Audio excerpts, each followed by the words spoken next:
조국 전 대표 명청조 시대잖아요. 이제 조국 전 대표 얘기를 해보겠습니다. 오늘 당에 아마 복귀를 할 것 같아요. 그 전에도 SNS 열심히 하시고 본인 유튜브 하시고 하는데 복당이 완료되면 앞으로 더 공개적으로 대놓고 행보를 할 것 같은데 어떻게 예상을 하십니까? 근데 뭐 복당 되나 안 되나 이분은 하루에 하나씩 SNS를 꼭 맞죠. 하셔야 되는 걸로 유명한 예. 정치인이잖아요. 그거는 뭐 안 하면은 막 못 견디는 그런 건가요? 손에 가시가 제가 돈다고. SNS를 안 해가지고 잘 모르겠는데 근데 아무튼 가시가 돋칠 조국 전 대표의 SNS가 참 어려운 처지의 보수 정당 국민의힘에게는 한 줄기 희망 같은 거죠. 나오시자마자 된장찌개로 역시 진보 정치인들은 위선적이다. 예.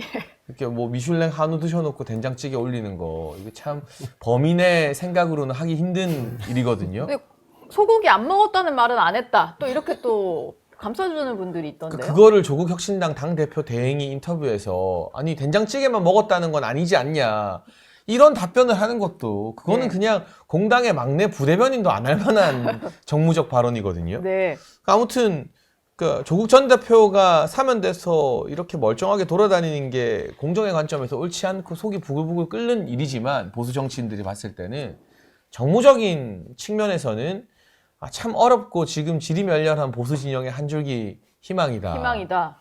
이분이 SNS를 끊겠습니까? 계속 할 거예요. 뭐 유튜브도 한다고 하니까. 네, 뭐 조국 TV도 한다고 해요. 네. 그러니까 그 조국 TV가 미슐랭 맛집 투어면 저도 참 즐겁게 구독하고 볼 것 같은데 이런 된장찌개 논란처럼 뭔가 위선적이고 뭔가 이미지 메이킹 하려다가 실패하는 일들이 계속 나올 거거든요. 네. 그러니까 이 된장찌개 논란에서도 뭐가 문제인지 아직 잘 파악을 못하는 것 같아요. 소고기 먹었다고 뭐라 하는 게 아니라 왜 보여주려는 모습과 실제가 다르냐.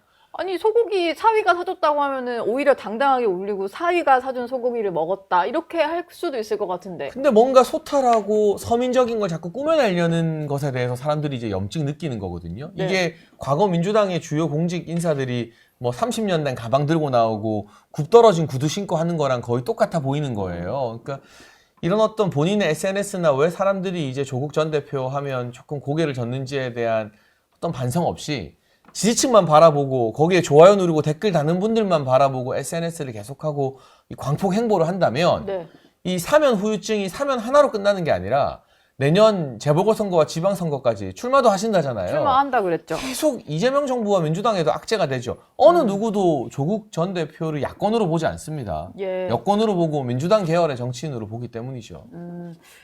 어디를 나갈지도 좀 궁금한데 아무래도 이제 지방선거보다는 보궐선거를 얘기하는 사람들이 당내에도 많은 것 같아요. 그러다 보니까 뭐 가장 유력한 게 인천 계양을 아니면 강훈식 비서실장 지역구였던 충남 아산을 정도가 아닐까 싶어요. 저도 다른 방송에서 개항을 말씀드리기는 했어요. 왜냐하면 예. 친문 출신으로서 이재명 대통령의 지지세를 포섭하면 그 다음 이제 대통령 대권을 꿈꾸기에 좋다라는 측면에서 개항을 얘기를 했는데 좀 생각이 달라졌습니다.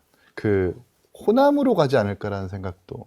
호남 예, 물론 아직 보궐선거 어떤 자리가 나온 것은 아닌데. 나올 가능성이 좀 그러니까 있나요? 지방선거 예. 다다르면 꼭 광역단체장으로 이제 도전을 하는 국회의원들이 분명 있을 거기 때문에 빈자리가 좀 나올 거라고 보고. 네. 지난 봄에 담양군수 그 재선거가 났잖아요. 거기서 민주당을 압도하고 조국혁신당이 담양군수에 당선이 됐습니다.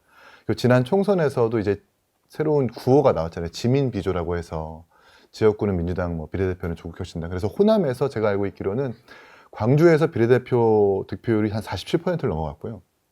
전남에서도 45%를 넘어간 걸로 알고 있습니다. 그러니까 지금 이미 지역구 선거에서 혹은 지지세가 호남에서 입증이 됐기 때문에 그리고 네. 또 조국 대표가 부산 출신이다 보니까 부산 출신의 호남 정치인이라는 서사까지 완성될 수 있기 때문에 지역구에서 한번 입증이 됐고 비례대표 득표율도 받았고 또 부산 출신의 호남 정치인이라는 그 타이틀로도 좋은 정치적 서사가 될 수 있을 것 같아서 제가 만약에 조국 대표는 호남에서 도전할 수 있겠다는 생각이 듭니다. 호남에서 도전할 수 있다. 박상수 대변인 보시기에는요? 제가 아까 말씀드린 그 네. 이재명 대통령의 다음 수가 뭘까를 생각을 해보면 저는 이제 그 생각을 하는 거예요. 그러니까 이제 뭐냐면 이재명 대통령이 정청래 대표의 어찌 보면 폭주를 견제할 수 있는 다음 수라고 네. 한다면 조국 혁신당과의 합당이 아닐까. 합당. 합당. 왜냐하면 이게 합당을 하게 되면 이게 조국혁신당이 12석이기 때문에 흡수통합하기 조금 힘들어요. 네. 그래서 당대당 통합을 해야 되는데 당대당 통합을 하면 전례가 정청래 조국 공동대표로 가게 됩니다.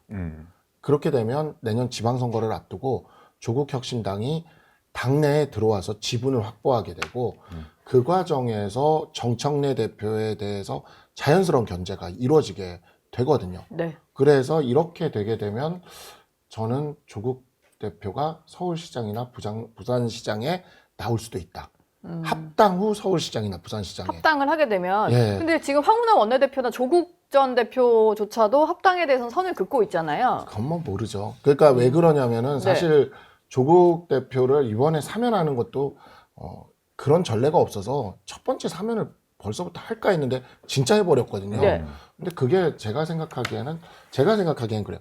박찬대 대표가 만약에 원내대표가 당대표가 됐으면 이렇게 서두르지 않았을 것 같아요. 네, 근데 정청래 당대표가 되고 이 이재명 대통령의 당에 대한 장악력이 줄어들면서 조국이라는 카드를 꺼내 든 것 같거든요, 지금. 그래서 견제용이다. 견제용으로 들어온 것 같아서 예. 합당이 될 가능성이 저는 아예 없진 않은 것 같다.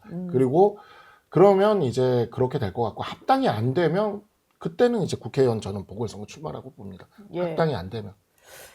근데 국회의원 하고 싶어 하실 것 같아요. 뭐 한번 이제 본인이 실제로 국회의원이 됐었으니까 다시 원내 진입을 좀. 근데 왜냐하면 서울시장이 사실은 대선 가도로 가는 직행 루트이기도 하고 어마어마하게 중요하고 큰 자리지만 네. 국회의원보다 더 되기 어렵죠. 근데 중앙 정치를 할 수 있는 자리는 아니거든요. 맞지. 그렇죠. 행정을 해야 돼요. 근데 우리 조국 전 대표님은 SNS 하느라 바쁘잖아요. 네. 그러니까 행정을 맡으면 SNS 할 시간에 막 여기저기 서울시에 싱크홀 터진 것도 보러 가야 되고 부동산 재건축 대책도 봐야 되고 막 이동하면서 하면 되잖아. 아니 할 일이 네. 많아요. 네. 생각보다 진짜로.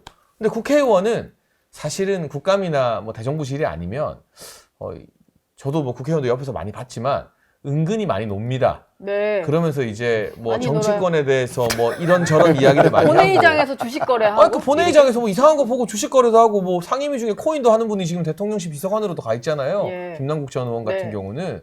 그러니까 이제 조 전 대표가 본회의장에서 SNS 하고 뭐 국회에서 인증샷 찍고 올리고 이런 거 포기 못할 뿐이기 때문에 네. 그분의 그 성향을 봤을 네, 때. 성향을 봤을 때 어. 계속 또 중앙 정치에서 메시지 던지고 막 관심 받고 해야 되는 걸 봤을 때는 예. 국회의원으로 입성해서 언론에 계속 노출되는 걸 훨씬 더 개인이 선호하는 게 근데 좋죠. 한편으로는 최근에 이제 국회의원 선거 안 나가려고 하고 단체장들을 많이 나가려고 하는 건 이재명 대통령의 모델이 이제 많은 분들한테 좀 회자가 되고 있는 거죠. 성공 모델로. 네, 그러니까 기초단체장부터 시작해서 광역단체장 넘어서 대통령까지, 그러니까 행정 경험을 쌓고 그 스택으로 이제 대통령까지 도전하겠다라는 분들이 좀 속속 나오고 있어서 또 어떻게 될지 모르겠는데. 네. 2026년 지방선거가 그 타이밍이 있어요. 2030년 대선이랑 딱 맞아요.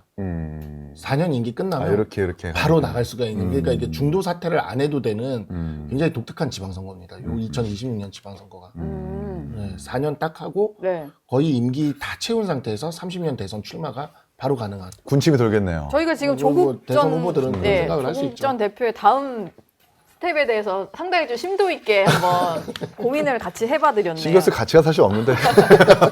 네, 저희 영상 많이 시청해 주시고요. 좋아요, 구독, 댓글, 알림 설정 꼭 부탁드리겠습니다.